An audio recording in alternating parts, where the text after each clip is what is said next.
Welcome to episode 3 of DJ Tutorial. Today we will have 3 pairs of words, and these are I'll and I'll, advice and advice, adverse and averse. And for our first pair of words, what is the difference between I'll and I'll? Okay, both I'll and I'll are nouns. The difference is I'll refers to or means a passageway between rows and seats in a building, while I'll is a noun which refers or usually refers to a small island. Okay, for you to understand better, let's try to discuss the examples. Okay, let's have example number 1. The aisles in this building will be used as study areas. Look, why we use aisles? We use aisles because we are referring to passageway in the building. There is no island in the building, that's why we use aisles. The aisles in this building will be used as study areas. Number 2, the dancers are rehearsing in the aisle. Okay, the dancers are rehearsing in the aisle. So, we use aisle.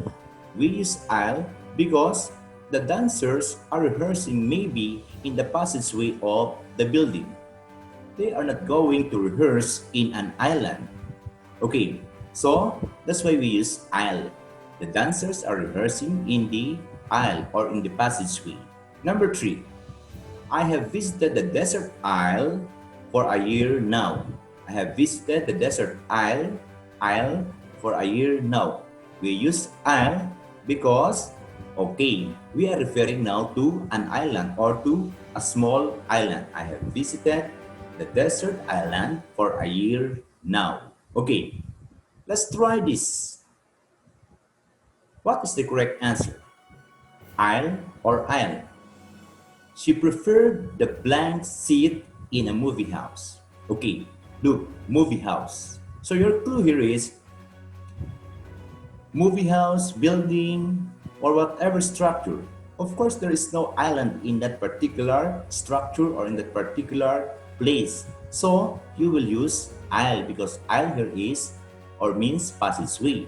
So, she preferred the blank aisle or she preferred the blank aisle seat in a movie house. We use aisle because we are referring to a passageway seat in a movie house. Number 2, let's keep the blank clean in the old building. Let's keep the blank clean in the old building. Is it aisle or aisle? Okay, our clue here is the old building. Now, there is no island in the old building. Therefore, we will use aisle because aisle means passageway. So let's keep the passageway clean in the old building. Number 3, I have no time to visit. I have no time to visit place. I have no time to visit the blank of the Caribbean. So we will use isle because it means what? It means the island of the Caribbean. I have no time to visit the island or the island of the Caribbean. Okay? So let's have pair number 2. What is the difference this time? What is the difference between advice that has C and advice that has S? Okay, it's very easy. Advice with C is a noun. Advice with S is a verb. So, advice is a noun which means a suggestion or an opinion.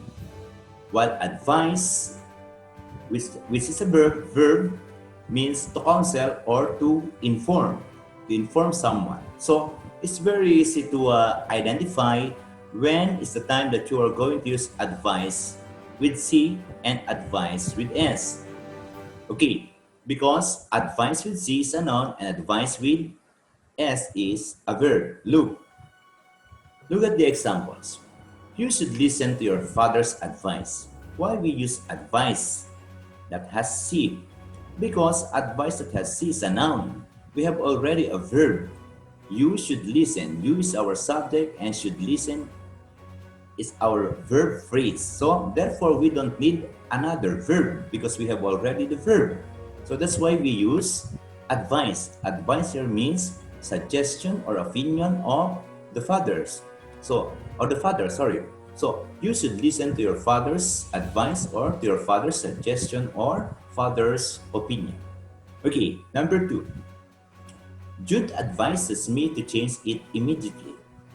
Okay, why we use advises? Because we use it as our verb. Our subject is Jude.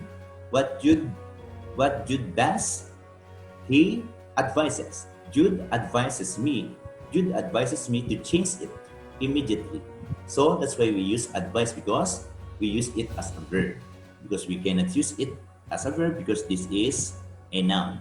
Okay, number 3. They advise Kit Casvin to join the army.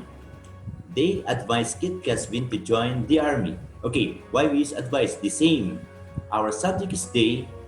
We need the verb. And between the two, advice with S is the verb. That's why we use advice. So, they advise Kit Casvin. They inform Kit Casvin to join the army. Okay, let's try these examples. Which is the correct answer? Advice with C or advice with S? Advice with a noun or advice with a verb? So again, your clue is if you are looking for a verb, you will use advice. If there is already a verb in the sentence, you will use advice, the noun. Okay. Number 1. Alex does not find it easy to. To here is what? To here is a preposition that needs a verb to make it infinitive. So Alex does not find it easy to. That's why we use advice, the verb. Why? Because infinitive is composed of to, the word to or the preposition to, followed by the verb. Always remember that. So this is infinitive, to advise. If you will see here, it is wrong. So that's why we use advice, to advise me. Okay, Alex does not find it easy to advise me. Again, why we use advice even though we have already the verb here? Because we have infinitive. To complete the infinitive, it is started with a preposition to, so it requires or it's followed by a verb. So between the two, advice with S is a verb. That's why we use advice. Okay, so number 2, don't give blank to someone who doesn't want it. Look, so don't give, do not give. So it is a command. So we have already the verb. So we don't need this one because we have already the verb do give, a verb phrase. Okay, so that's why we'll use advice that has C with a noun. Don't give advice to someone who doesn't want it. Or don't give what? Don't give a suggestion or an opinion to someone who doesn't want it. Okay. Number 3. Let me offer you some friendly blank. The blank is here. Okay, let me offer you some friendly blank. Let is our verb. We offer, this is another infinitive to which the preposition to is omitted. Let me offer you some friendly blank. So we have already the verb, therefore we will use advice. Advice with C with a noun. Let me offer you some friendly advice. Okay, so again, that's the difference between advice and advice, noun and verb. For the last pair, what is the difference between adverse and averse? Okay, look, both of these are adjective because their function is to describe. Look, adverse is used to describe condition that is contrary to your interest, that is unfavorable to your interest, contrary to your interest. You don't want it, you don't like it. What averse is used to describe a strong feeling of dislike to something, and is usually followed by preposition to. Remember that. Huh? Okay, look. If you will analyze, the meaning of adverse and averse are almost the same. It refers to negative notion. to describe condition that is contrary to your interest or to your unfavorable to your feeling. While the second one, averse, is used to describe a strong feeling of dislike. It's negative also to something. But the difference is, the clue here is, averse is always followed by preposition to. Huh? While adverse is not. Okay, let's take the examples. Romer was definitely averse to my suggestion. Look, it is followed by preposition to, that's why we use averse. Averse is always followed by preposition to. If there is no preposition to before it, you will use averse. Okay, Romer was definitely averse to my suggestion. So it means that Romer was definitely what? Definitely against to my suggestion. Number 2, the new drugs may have adverse. Why adverse? Because there is no preposition after it. So it modifies the noun. If it's followed by the noun, it modifies, you will use adverse. That's why we use adverse. The next word after it is the noun that it modifies. While averse, it is followed by preposition to. Okay. Number 3, the writer has an adverse. Why we use adverse? Because there is no preposition to. It is followed by what? It is followed by the noun that it modifies. There is a preposition here, but it is not after with the blank. So that's why we use adverse. Adverse reaction. Okay? So let's try this example. What is the correct answer? Adverse or averse?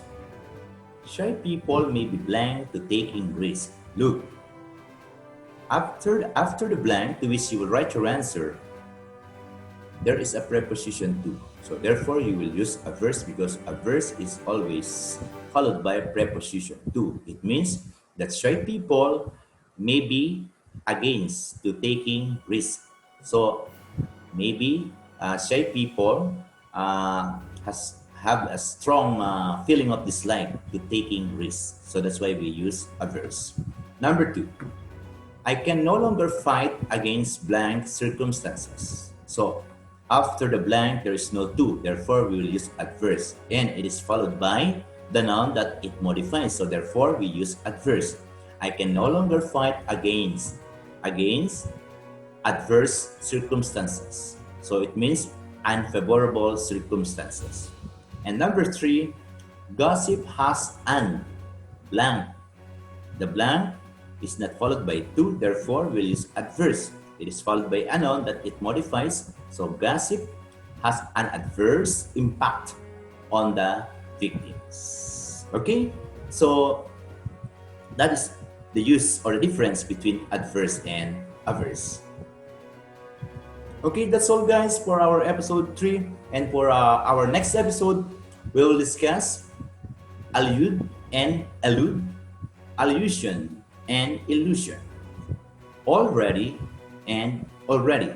That will be on our episode 4 of commonly misused words in English under DJ tutorial. Okay, so thank you. If you have comments and suggestions, write it below. And do not forget to like, share, and subscribe this video. Bye-bye. See you again.